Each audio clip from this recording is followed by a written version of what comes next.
What is up, YouTube? It is Docky or Docky Style Gaming, and I am bringing you, I think, a new game on the...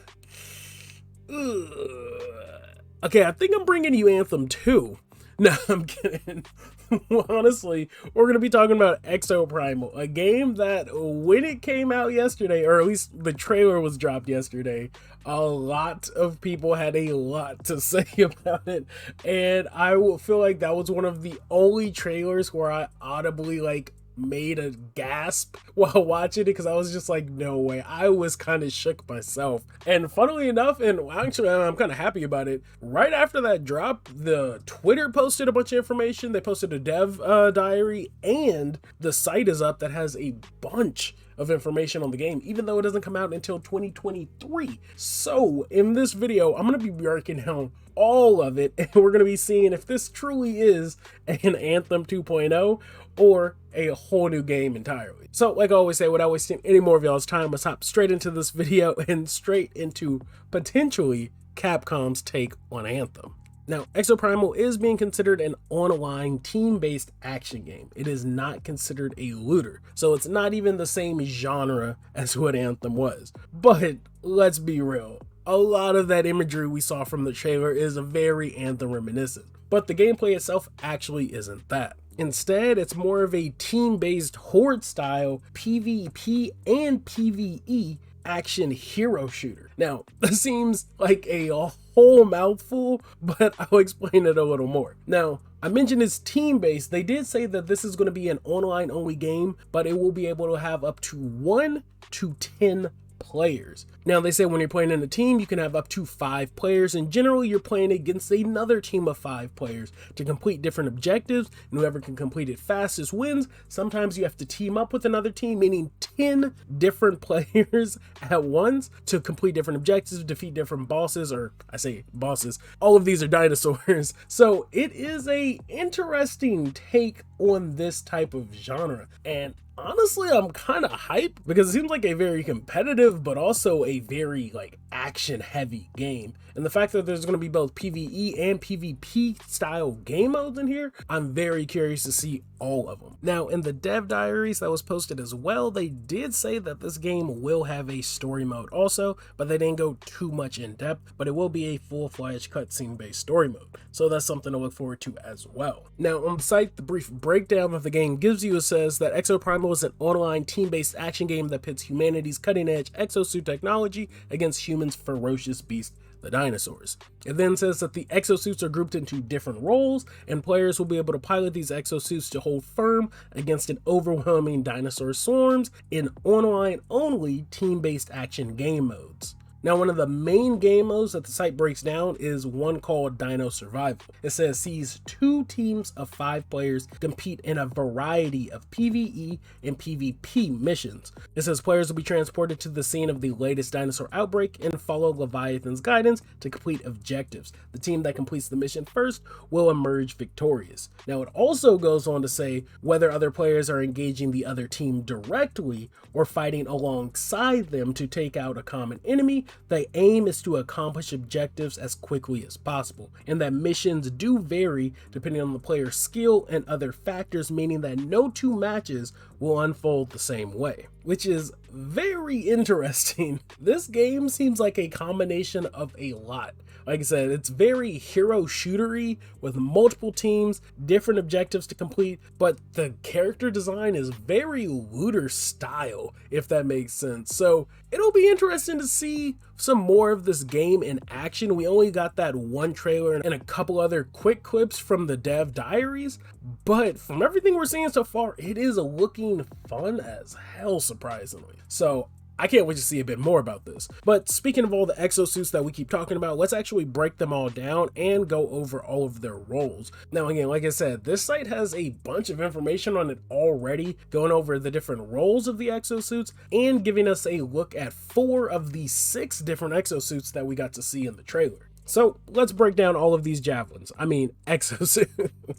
It says that exosuits are cutting-edge power suits developed to combat the dinosaur threat. Based on their ranged abilities, exosuits are primarily categorized into one of 3 roles: assault, tank, and support. Exo fighters can change exosuits at any time, even during battle, by performing a suit change, which is actually pretty dope. They showed it off in the dev diary. It says, take advantage of this flexibility to alter the team composition on the fly and complete your objectives. Now, it doesn't mention it in this description, but in the dev diary, they said that while you're changing suits, it will make you temporarily vulnerable because you'll be in your human form and not in an exosuit. So when you are changing suits, you want to be a bit more strategic about it.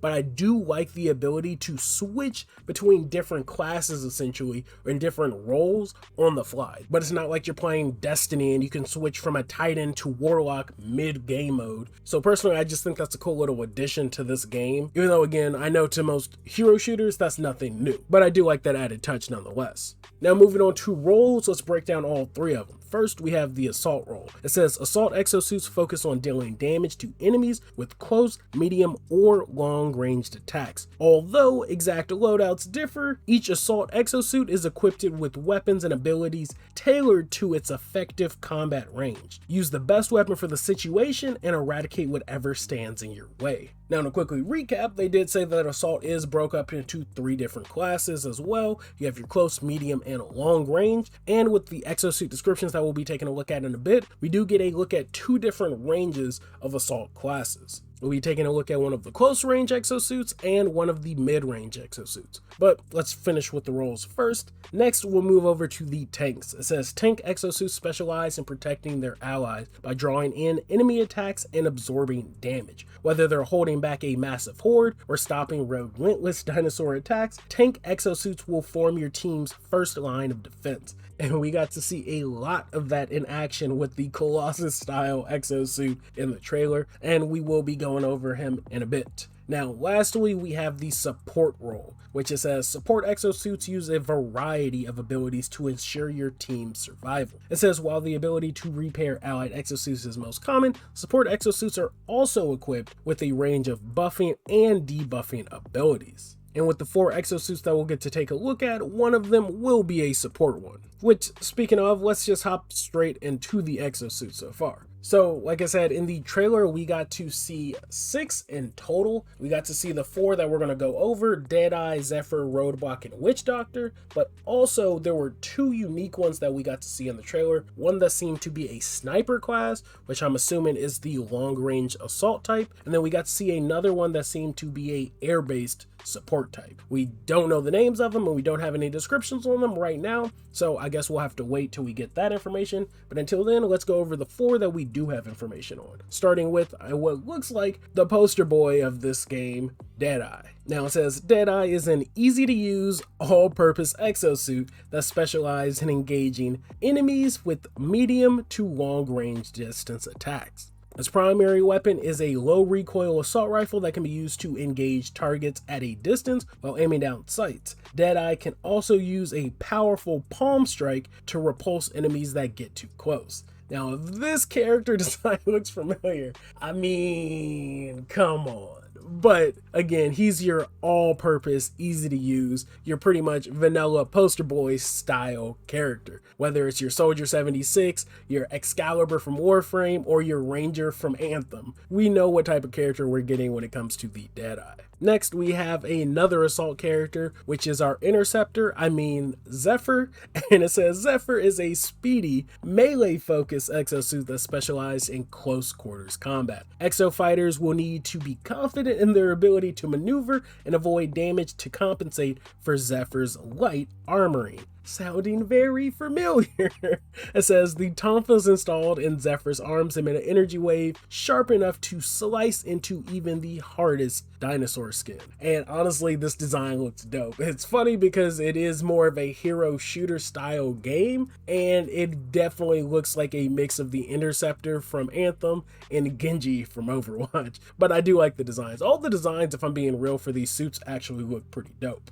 Next, we'll look at the first tank that we have a description for, and it is called Roadblock. It says Roadblock is a heavyweight exosuit with supreme durability. Its massive shield protects allies and enhances team survivability. The shield can deflect all manner of incoming attacks and can be used to parry with a boost function to repulse even the largest enemies. Now, if this sounds familiar, again, it looks very much like the Colossus, especially in terms of its description. But again, this is a hero shooter, and considering, like I said, we've only seen 6 characters, the fact that this is our first tank, I'm sure that we'll be getting many more to go with it. They'll honestly probably be adding more exosuits down the line, again, if it is following the hero shooter style, similar to something in the vein of Overwatch, or even something similar in the vein of Paladins, where they're consistently adding brand new exosuits with brand new abilities to switch up the gameplay. It will be interesting to see how long Capcom wants to keep this game going.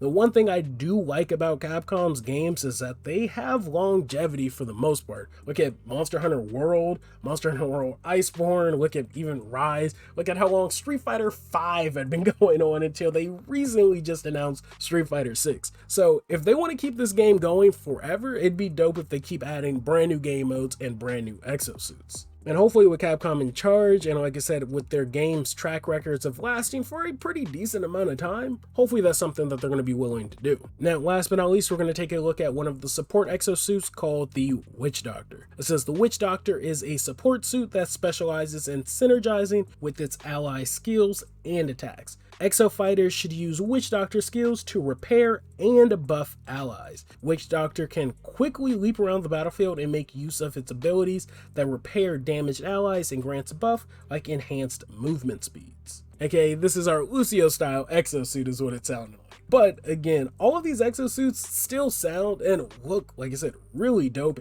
And in action, the combat looks great. And the fact that the game is going to be a 5-on-5 type of game mode with only 3 different types of classes, it really gives you a chance to mix and match and see what combinations of roles best fit your team composition. Do you want to run 3 assaults, 1 tank, and 1 support? Do you want to run 3 supports and 2 tanks, or 4 assaults and 1 support? It'll be interesting to see how team composition actually works out in this game, especially when it comes to like the game objective, say completing your objectives as fast as you can. So I'm sure team composition is going to be very important. So that is pretty much everything we know so far about Exoprimal. Again, outside of the main story, which I'll leave a picture of right here if you want to read it, you can pause and check it out. It seems like this is going to be a very interesting title from Capcom. Honestly, like, I'm trying to think if Capcom has done another game like this, but this might be the first of its kind, and I'm already digging it. So this might be a game that gets covered on the channel. Let me know if y'all are interested in this game. Like I said, it has potential. It was funny because I was memeing it saying it's Anthem 2 or Anthem 2.0, which definitely it's not, but the similarities are definitely there, so I had to make the reference. But this game does look super fun already.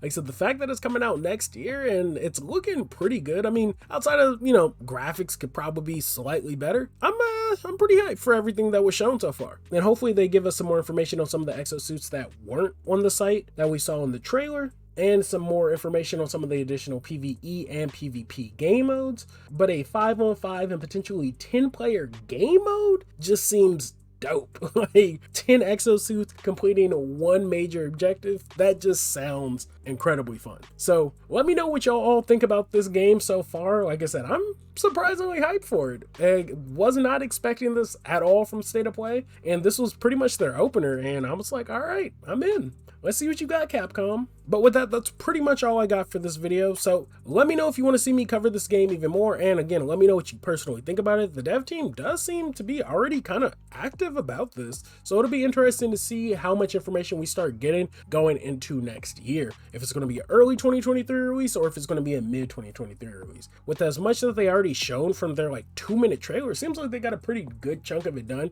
So it might be an early next year release, which I'm down for as well. So hopefully it comes sooner rather than later, and hopefully we could get our hands on a demo or something of it before it launches, because again, this game has potential, but whew, have there been many games that have had potential and have let us down. So hopefully this isn't another one of them, but so far I'm hyped, and let me know if y'all are too. Other than that, be sure to join the Discord if you haven't. Link to that is in the video description, along with the link to the Twitch channel as well. That is where I stream all the time now. So if you haven't followed me on Twitch, again, links in the video description. Other than that, guys, I will catch y'all all on the next one. Thanks for the love. Thanks for the subs.